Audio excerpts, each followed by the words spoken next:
there was an interesting switch. I think it was around 2019 or 20, where there were a few competitions where I kind of felt like I rolled through the motions a bit, and I like didn't take thorough notes after, because I'm like, I'm not gonna be doing this much longer. It was kind of my like, I remember after the competition, I'm like, well, I don't need to like dive deep into what happened in that workout, because like whatever, I'm not gonna be doing this much longer.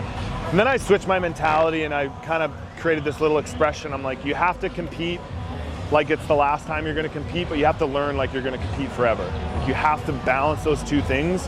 And so like when I come to these events, I try to compete and like put it all out there and embrace the pain faces if they come, as like, you gotta pour it out, because you can't have regrets, because this could be the last one, or it's definitely one of the last ones, right? I've been doing this for 10 years, I don't have 10 years ahead of me, right? But at the same time, you know, I'm taking notes, and me and my coach are learning like we're doing this for another 50 years, right? To try to figure out what works in training, what works in comp. We learned some really good things this weekend that I think will solve some problems that we've been having. Just around some warm-up things and some nutrition, and even just in our taper that I think we mixed up. And I'm like, oh, finally, I think we can solve this, you know?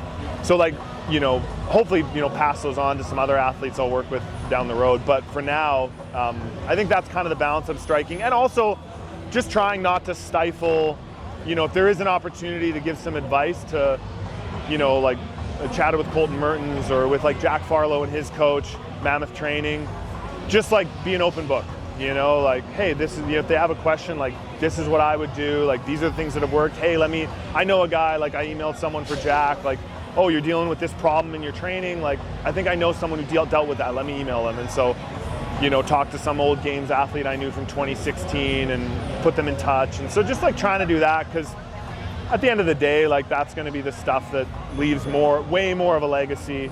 I don't really care about legacy, but like that to me is real. Like that's a real legacy, like helping Jack Farlow with some little training thing, as opposed to like how many golds did I get? Like it's like it doesn't really matter. Like who won Wadapalooza 4 years ago? It's like you know, like no one really knows. But if some real person had some real like, you know, impact from me, like that's better.